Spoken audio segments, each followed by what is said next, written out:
Good morning, my friends of the world. How are ye?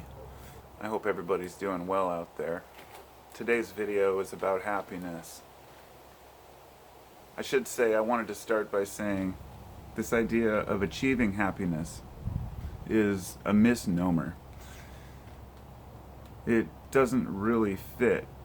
There's no such thing as achieving happiness, and there's no state of mind where a person is finally there or where they need to be, at least in my experience. But let me back up a little bit here. First off, if you'd asked me 10 years ago if you could define happiness, I would say, well, sure. You could probably write down the things in a book that would make a person happy, or there are probably some general consensus among people about how to remain in positive spirits, or however you want to define happiness. But today I would kind of laugh at many of the books that I once read about attaining enlightenment or happiness or any type of consistency. So, first off, happiness is fleeting. It's something that we have to realize. Happiness is not something that we attain as a state of mind. Happiness is a direct response to moments where we're not so happy. I'm not going to say sad or mad. There are many ways to define emotions, but as far as some of the very basic things I think that we could agree on, which make a lot of people happy, there are a few. In my experience, family. Now, I'm not just talking about just family. Having a family is one thing. Having a family can make people unhappy as well if they don't get along with their family. Being together is the component of family that I believe creates happiness. Creating experiences together, doing things together, and learning about the world as a unit. The next thing that makes people happy is work. And I don't mean going to work. Nobody wants to work a 9-to-5 job. It's more the idea that we've accomplished survival. Our ancestors may have had to hunt for their meat and gather berries. We have to work to make dollars to buy that meat and those berries. But accomplishing survival makes most people feel like they've, even though society is set up for the average person to basically be used as a pawn, as more or less slave labor for the wealthy, putting all that aside, being able to work for your food and survive is something that makes most people at least somewhat happy compared to not being able to. The next one that I believe makes people happy, number 3, would be creativity and expression. This can be through art, music, writing, and it doesn't have to be a masterpiece. You could write a simple song on guitar or paint a picture. And the note to make here is that many of these things, it's not a matter of accomplishing these things that makes us happy. It's just doing them. The unfinished painting, the unfinished book. And I know that this is kind of one that not everybody might share, because a lot of people think that they're not creative. They say, I can't draw, I can't sing, I can't write, I can't do anything, I'm not a creative person. I truly believe that this is directly related to us not giving ourselves enough time to truly express our minds. To expecting to be able to sit down and paint a picture once a year or draw a picture, a couple times in our life is different than sitting down and dedicating ourselves to practicing something. But the thing about creativity as opposed to work is that even though you can get paid for your artwork, generally people who do creative things do it because they love to do it. So the joy, the happiness that comes from it comes from an experience of learning and not an experience of money or, survival. Meaning that creativity seems to be part of survival of humans to a degree. And the last one is growth. I think that if we're not constantly growing and changing, moving forward and learning new things, then we will be unhappy as well. This means getting stuck in our ways can truly hold us back because we start to learn new things. The money issue, of course, we just need enough to, when it comes down to having money, as associated to all of those things, we need to earn money to support our family so we can be together. We have to earn money so we can fund the creative endeavors that we take on. You can't buy, paints and brushes and art supplies without having some funds.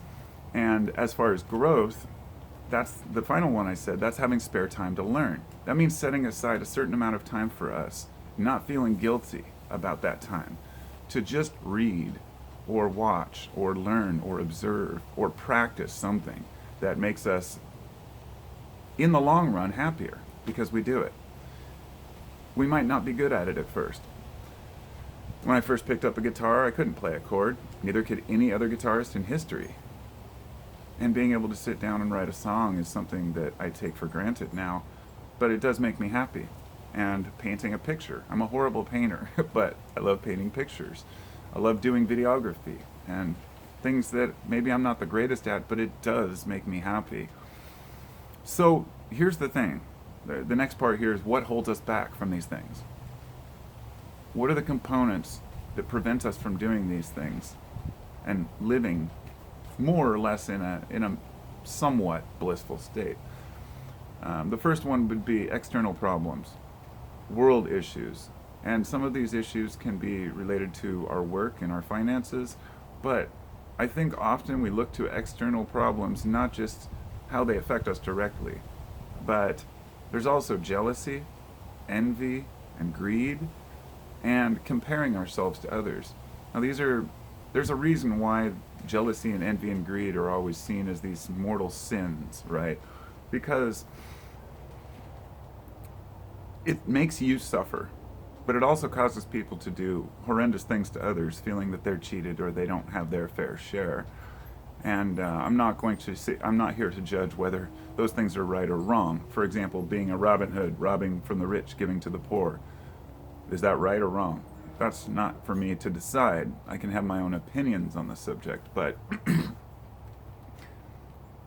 sometimes to step back and realize that the rich man is not happier just because he has wealth can completely change the way that we see the world. See, some people who don't have family, who don't have creativity, who don't have some of their other ways to express themselves, or maybe they just don't have true love in their lives, they will focus on money as being the be-all, end-all of life. And you can see it's a disease because people with billions just want billions more, and they don't make others' lives better around them. It's a very selfish notion that they're seeking this, and I'm not talking about everyone with money, obviously, but I think that jealousy and envy and greed can cause us many problems, and they do hold us back. The last two that hold us back, the first one is a lack of emotional intelligence. And this is something that we have to learn over a lifetime. This isn't just learned by reading or by watching videos, or it's learned by experience.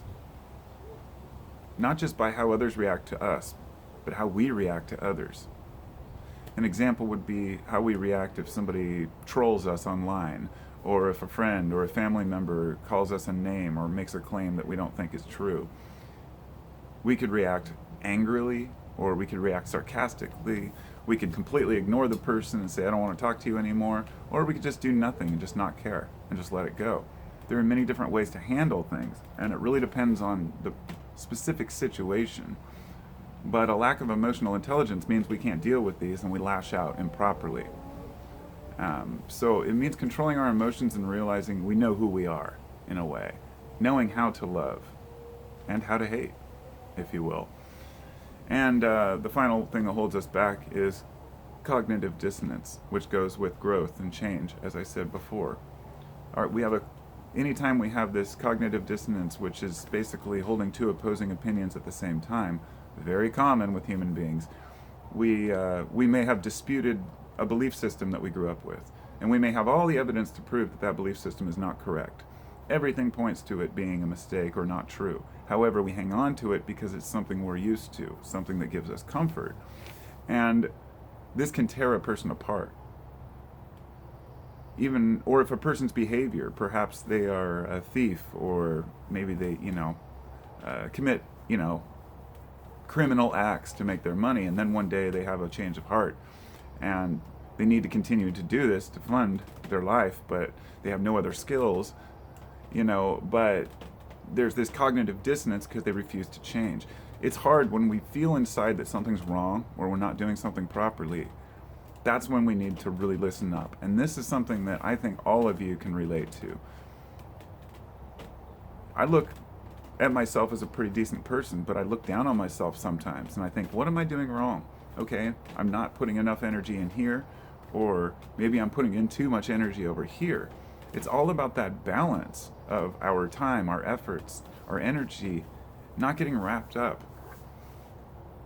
But one big question I always ask myself when people debate what life's all about, what happiness is, I say, what do people on their deathbed regret? And it's something I've actually looked into. As morbid as it sounds, I've just heard a lot of stories and it made me curious. And you'll hear a family standing around their dying loved ones and they say, I wish I would have loved more. I wish I would have been kinder. I wish I would have spent more time with my family and less time running around trying to make money for, survival, believing that the more money equals a better parent, a better father, a better citizen, because we're told money equals value in this society. Most of us can see through that illusion, but there are many people who truly believe that their monetary wealth determines their value in society. It's extremely unfortunate, but the truth is we can only fool ourselves for so long on any of these issues. And the subconscious is the driver. We can't always be aware of it.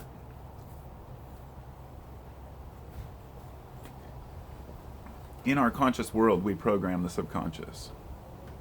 It can come out in dreams, in fears, in ecstasy, moments of elation. How do we get more of those? Well, let me just say that happiness is a scale. If you haven't experienced any true pain in your life, it's hard to experience true joy. Doesn't mean you can't, but it's a very difficult thing to explain. It goes back to that balance principle in Buddhism and understanding that the good, the bad, the light, the dark, the up, the down, east, west, north, south, it's all the same. It's all part of the same all, if you want to call it the all. We don't know our place as well, so we can follow the golden rule, which you could say there's many. Please and thank you, and or treat others as you would want to be treated. It's a very, very simple concept. And so if we follow the golden rule and we find ourselves treating others badly, we might want to look within and ask ourselves why we're treating ourselves badly. Psychology only takes us so far in these topics. The rest of it's up to us. We have to feel within our minds and say, what do we want out of life? What is true happiness? How do I attain it? And believe me, there's no book you can buy that will tell you how to live happily. You just got to experience it. Should have finished a minute ago before the sirens started up, but perfect addition. Grateful that it's not for me. Be well, my friends, and be as happy as you possibly can for what it's worth. Peace.